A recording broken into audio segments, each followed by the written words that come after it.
Hi all, welcome to our channel BK808. ഇന്ന് നമ്മൾ നോക്കുന്നത് മാച്ച് നമ്പർ 61 ആണ്. Chennai Super Kings versus Rajasthan Royals.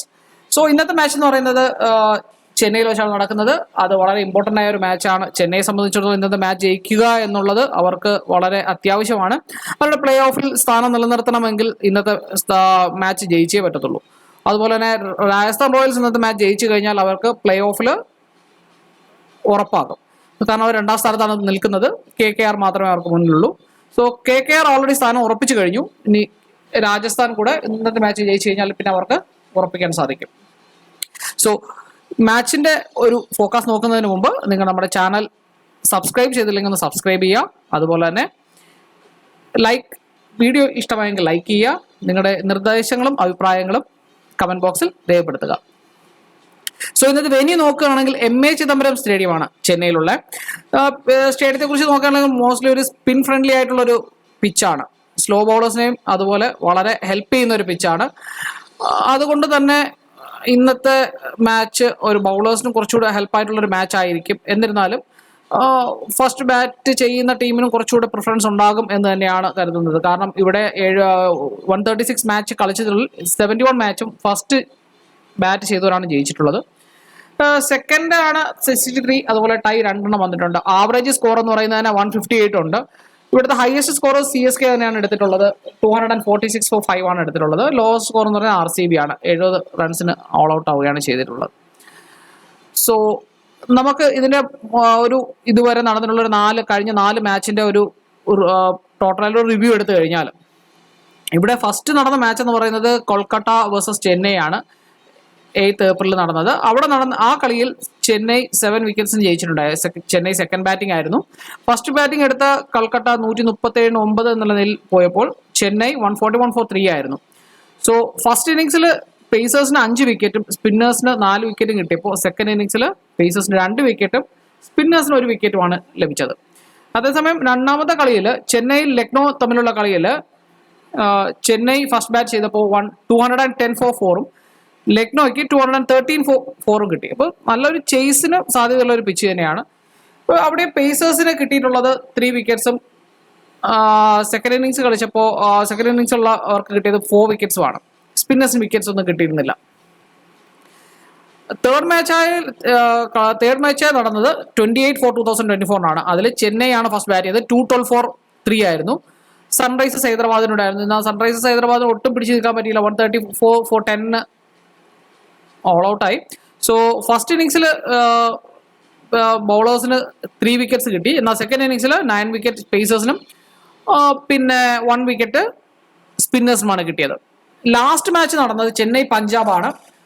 അതിൽ ചെന്നൈ 162 for 7 എടുത്തപ്പോൾ പഞ്ചാബ് 163 for 3ക്ക് ജയിച്ചു. 7 വിക്കറ്റ്സിനാണ് പഞ്ചാബ് അവിടെ ജയിച്ചത്. ഫസ്റ്റ് ഇന്നിങ്സിൽ പേസേഴ്സ് 2 വിക്കറ്റ് എടുത്തപ്പോൾ സ്പിന്നേഴ്സ് 4 വിക്കറ്റ് എടുത്തു. പിന്നെ സെക്കൻഡ് ഇന്നിങ്സിൽ പേസേഴ്സ് 3 വിക്കറ്റ്സ് എടുത്തപ്പോൾ സ്പിന്നേഴ്സ് 1 വിക്കറ്റും എടുത്തില്ല. അതാണ് ലാസ്റ്റ് കളിയിലുണ്ടായ ഒരു ഇത്.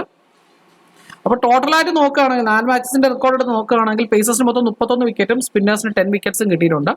ഫസ്റ്റ് ഇന്നിങ്സിൽ 13 വിക്കറ്റ്സ് പേസേഴ്സ് എടുത്തപ്പോൾ സെക്കൻഡ് ഇന്നിങ്സിൽ 18 വിക്കറ്റ്സ് എടുത്തു. അതുപോലെ തന്നെ ഫസ്റ്റ് ഇന്നിങ്സിൽ സ്പിന്നേഴ്സ് 8 വിക്കറ്റ്സ് എടുത്തപ്പോൾ സെക്കൻഡ് ഇന്നിങ്സിൽ 2 വിക്കറ്റാണ് എടുത്തത്. അപ്പൊ കമ്പാരിറ്റീവ്ലി എനിക്ക് തോന്നുന്നു സെക്കൻഡ് ഇന്നിങ്സിൽ വിക്കറ്റിന്റെ ഒരു വിക്കറ്റ് കിട്ടുക എന്ന് ലഭിക്കുന്നത് കുറവായിരിക്കും. കൂടുതലും ഫസ്റ്റ് ഇന്നിങ്സിലുള്ള ആരാണോ ഫസ്റ്റ് ബാറ്റ് ചെയ്യുന്നത് അവർക്കായിരിക്കും കൂടുതൽ വിക്കറ്റ് പോകുന്നതിനാണ് ചാൻസ് കൂടുതൽ. പിന്നെ ഈ IPL നമ്മുടെ ടേബിൾ എടുത്ത് നോക്കുകയാണെങ്കിൽ പോയിന്റ് ടേബിൾ എടുത്ത് നോക്കുകയാണെങ്കിൽ KKR ഓൾറെഡി സ്ഥാനം ഉറപ്പിച്ചു കഴിഞ്ഞു. ഇനി രാജസ്ഥാനാണ് സ്ഥാനം ഉറപ്പിക്കാനുള്ളത്. ഇന്നും കൂടെ ആകുമ്പോൾ രാജസ്ഥാന് 12 മാച്ചുകളാവും. അതിൽ രാജസ്ഥാനിന് ഒരു മാച്ചും കൂടെ ജയിച്ചു കഴിഞ്ഞാൽ ഷുവർട്ടി ആവും. അവരും ആ ഒരു പൊസിഷൻ അവർ ക്ലിയർ ചെയ്യും. എന്നാൽ ചെന്നൈയെ സംബന്ധിച്ചിടത്തോളം ചെന്നൈ, ഡൽഹി, ലക്നോ ഇവർ 3 പേരും ഒരേ റാങ്ക് ലൈനിലാണ് നിൽക്കുന്നത്. റൺ റേറ്റ് ചെന്നൈക്ക് കുറച്ച് കൂടുതലാണെങ്കിലും അവർ 3 പേരും ഒരേ റാങ്കിലാണ് നിൽക്കുന്നത്. അന്ന് ചെന്നൈ തോൽക്കുകയാണ് എങ്കിൽ അവർ സ്ഥാനം താഴോട്ട് പോകും. അപ്പോൾ അതുകൊണ്ട് തന്നെ സെക്കൻഡ് മാച്ച് എന്ന് പറയുന്നത് ഡൽഹിയുടേതാണ്. സോ അതിൽ ഡൽഹി ജയിച്ചു കഴിഞ്ഞാൽ, പക്ഷേ ഇന്നത്തെ ഡൽഹിയുടെ ഒരു മാച്ചിൽ പ്രത്യേകതയുണ്ട്, ഇന്ന് പന്ത് കളിക്കുന്നില്ല. സോ അത് നമുക്ക് പിന്നീട് നോക്കാം. അപ്പോൾ ഇതാണ് ഇതിന്റെ മൊത്തത്തിലുള്ള ഇതെന്ന് പറയുന്നത്. സോ ഇന്നത്തെ ചെന്നൈയുടെ കളിയുടെ ഒരു പ്രോബ്ലം എന്ന് പറയുന്നത് അവർക്ക് മെയിൻ ബൗളേഴ്സ് ആരും അവരുടെ കയ്യിലില്ല എന്നുള്ളതാണ്. അതായത് പതിരണ ഇല്ല, മുസഫിൽ റഹ്മാൻ ഇല്ല. അവരാരും അവരുടെ കളിയിൽ എല്ലാവരും കളിയിൽ നിന്ന് മാറിയിരിക്കുക. ദീപക് ചാഹർ ഇല്ല. അപ്പം നല്ല പ്ലേയേഴ്സൊക്കെ ഇല്ലാതെ ആണ് അവർ കളിക്കുന്നത്. ഫസ്റ്റ് വരുന്നത് ഗെയ്ക്വാഡാണ്. അത് കഴിഞ്ഞ് രച്ചിൻ രവീന്ദ്ര. രച്ചിൻ രവീന്ദ്ര കഴിഞ്ഞ കളിയിൽ വളരെ നിർഭാഗ്യവശാൽ റണ്ണൗട്ട് ആയിരുന്നു. ഇല്ലെങ്കിൽ രച്ചിൻ രവീന്ദ്ര നല്ല രീതിയിൽ ബാറ്റ് ചെയ്തേനെ. അതുപോലെ തന്നെ റഹാനെ, മിച്ചൽ, മൊയിൻ അലി, ദുബെ, രവീന്ദ്ര ജഡേജ, ധോനി, സാറ്റ്നർ, താക്കൂർ, ദേശ്പാണ്ഡെ. ഇതാണ് അവരുടെ ഒരു ലൈനപ്പ് എന്ന് പറയുന്നത്. പിന്നെ ഇമ്പാക്ട് പ്ലേയേഴ്സിലുള്ളത് സിമർജിത് സിംഗ് ആണ്, Rizvi, A Avinash, M Mukesh Choudhary, R Gleeson, Sidhu. ഇതിൽ ആർ ഗ്ലീസൺ ഇന്ന് കളിക്കുകയാണെങ്കിൽ എന്തായാലും നല്ലൊരു കളി തന്നെ പ്രതീക്ഷിക്കാം. നല്ലൊരു 2 വിക്കറ്റ്സ് എങ്കിലും എടുക്കാം. പുള്ളി നല്ലൊരു ബൗളിംഗ് ആണ്. ഇതിനു മുമ്പ് കഴിച്ച കളിയിലും നല്ലൊരു ബൗളിംഗ് ആണ് കാഴ്ചവെച്ചത്. സോ എനിക്ക് തോന്നുന്നു ആർ ഗ്ലീസനെ കളിപ്പിക്കാനുള്ള ചാൻസ് ചിലപ്പോൾ കൂടുതലായിരിക്കാം. രാജസ്ഥാൻ റോയൽസിന്റെ കാര്യം പറയുകയാണെങ്കിൽ ജോസ് ബട്ട്ലറും ജയ്സ്വലുമാണ് ഓപ്പണിംഗ് വരിക. ജോസ് ബട്ട്ലറെ കുറിച്ച് പറയുകയാണെങ്കിൽ ജോസ് ബട്ട്ലർ കുറച്ച് കളികളായി ഫോം അല്ല. 1-2 കളികളിൽ സെഞ്ചുറി എടുത്തത് നോക്കി മാറ്റി വെച്ച് കഴിഞ്ഞാൽ ബാക്കിയുള്ള കളികൾ ഇതുവരെ വളരെ വലിയ പ്രകടനമൊന്നും കാഴ്ചവെച്ചിട്ടില്ല. അതുകൊണ്ട് തന്നെ ഫസ്റ്റ് ബാറ്റിംഗ് ആണെങ്കിൽ ബട്ട്ലർ ഒരു 50ക്കുള്ളിൽ റൺസ് എടുക്കും എന്നുള്ളതാണ് വിശ്വാസം. ജയ്സ്വൽ ഇന്ന് ഓൾറെഡി വേൾഡ് കപ്പിലൊക്കെ കിട്ടിയതാണ്. അപ്പോൾ ജയ്സ്വൽ കളിക്കും എന്നൊരു പ്രതീക്ഷയിലാണ് നിൽക്കുന്നത്. പിന്നുള്ള സഞ്ജു സാംസൺ കഴിഞ്ഞ മത്സരം വളരെ നല്ല രീതിയിൽ കളിച്ചിട്ടുണ്ടായിരുന്നു. പക്ഷെ ഒരു നിർഭാഗ്യവശാൽ ഒരു ഔട്ടായിരുന്നു. അത് ഇപ്പോഴും ഒരു 50-50 ചാൻസിലേക്കാണ് ഔട്ടാണോ അല്ലേ എന്നുള്ളതിനെ കുറിച്ചിട്ട്. പക്ഷേ അന്നുള്ള തേർഡ് അമ്പയർക്ക് അത് കണ്ടുപിടിക്കാൻ വളരെ 30 സെക്കൻഡ്സോ അല്ലെങ്കിൽ 1 മിനിറ്റോ മതിയായിരുന്നു. അപ്പോൾ എന്തായാലും സഞ്ജു സാംസൺ ഈ ഗ്രൗണ്ടിൽ അത്ര വലിയ പ്രകടനം ഇതുവരെ കാഴ്ചവെച്ചിട്ടില്ല. ഇന്ന് സഞ്ജു സാംസൺ എത്രത്തോളം വിജയിക്കുമെന്നുള്ളതൊന്ന് കണ്ടന്നെ അറിയേണ്ടി വരും. പരാഗിനെ കുറിച്ച് പറയുകയാണെങ്കിൽ പരാഗും ഇന്ന് കൂടുതലും ഫ്ലോപ്പ് ആവാനാണ് ചാൻസ് കൂടുതൽ. ഫെറിയ ഇതുവരെ കളികളൊന്നും കളിച്ചിട്ടില്ല, ചാൻസസ് ആണ്. പവൽ ഒരു പവർ ഹിറ്റിംഗ് ബാറ്റ്സ്മാൻ ആണെങ്കിലും ആ ഒരു രീതിയിലുള്ള ഒരു ഇതുവരെ പവർ കാഴ്ചവെച്ചിട്ടില്ല. പിന്നെ ഇതൊരു സ്ലോ ബൗളേഴ്സിനെ ഹെൽപ്പ് ചെയ്യുന്ന ഒരു പിച്ചാണ്. സോ ബാറ്റ്സ്മാൻ ഫ്രണ്ട്ലി പിച്ചല്ല. അതുകൊണ്ട് തന്നെ പവലിനും ഇവിടെ വളരെ ചാൻസ് കുറവ് തന്നെയായിരിക്കും. ശുഭൻ ദുബെക്കൊക്കെ ഇത്രയും വിക്കറ്റുകൾ പോയി കഴിഞ്ഞാൽ മാത്രമേ ശുഭൻ ദുബെക്കൊക്കെ ഒരു വിക്കറ്റ് ഇട്ടുള്ളൂ. അല്ലെങ്കിൽ ശുഭൻ ദുബെക്ക് മുമ്പ് ഇറങ്ങി കളിച്ചാൽ ഒരു പക്ഷേ അവർക്കൊക്കെ നല്ല ചാൻസ് കിട്ടിയിരിക്കും. പിന്നെ ബൗളിംഗ് സെഷനെ കുറിച്ച് പറയുകയാണെങ്കിൽ ചാഹൽ ഇവിടെ സ്പിൻ ഫ്രണ്ട്ലി ഒരു പിച്ച് തന്നെയാണ്. ചാഹൽ എന്തൊക്കെ വന്നാലും വിക്കറ്റ് ഷുവറാണ്. പിന്നെ ഒരു 2 വിക്കറ്റെങ്കിലും ചാഹൽ എടുക്കുമെന്ന് പ്രതീക്ഷിക്കാം. അതുപോലെ തന്നെയാണ് സന്ദീപ് ശർമ്മ സ്ലോ ബോളർ ആണെങ്കിലും ഇവിടെ ഈ ഒരു പിച്ചിൽ സന്ദീപ് ശർമ്മയുടെ റെക്കോർഡ് വളരെ മോശമാണ്. പിന്നെ ആവേശ് ഖാന്റെ ഒരുപാട് പേര് ഡ്രോപ്പ് ചെയ്യുന്ന ഒരു പ്ലെയറാണ് ആവേശ് ഖാൻ. സോ ആവേശ് ഖാൻ ഇവിടെ കളിക്കും എന്ന് തന്നെയാണ് പ്രതീക്ഷ. ഒരു പക്ഷേ ട്രെൻഡ് ബോളിനെ കാട്ടി വിക്കറ്റ് ആവേശ് ഖാൻ ഇവിടെ കിട്ടുമെന്ന് പ്രതീക്ഷിക്കുന്നു. പിന്നെ അശ്വിൻ എന്ന് കളിക്കുമെങ്കിൽ അശ്വിന് ഏകദേശം 2 വിക്കറ്റ് എന്തായാലും കിട്ടും എന്ന് തന്നെയാണ് കരുതുന്നത്. ബാക്കിയുള്ള എനിക്ക് തോന്നുന്നു കേശവ് മഹാരാജ് ഇവിടെ നല്ലൊരു ഓപ്ഷൻ ആയിരിക്കും.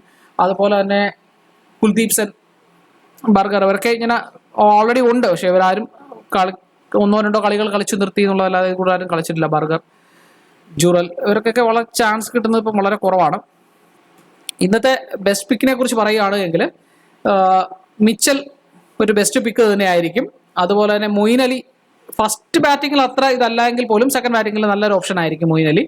ഡുബെ ഇന്ന് എന്തായാലും നല്ലൊരു പെർഫോമൻസ് കാഴ്ചവെക്കും. അതുപോലെ രവീന്ദ്ര ജഡേജയെ കുറിച്ച് നമുക്ക് എന്തായാലും ഫ്ലോപ്പ് ആവത്തില്ല. എന്തായാലും അറ്റ്ലീസ്റ്റ് ബാറ്റിംഗ് അല്ലെങ്കിൽ ബൗളിങ്ങിൽ ഒരു ആവറേജ് റൺസ് സ്കോർ ചെയ്യുമെന്നാണ് വിശ്വസിക്കുന്നത്.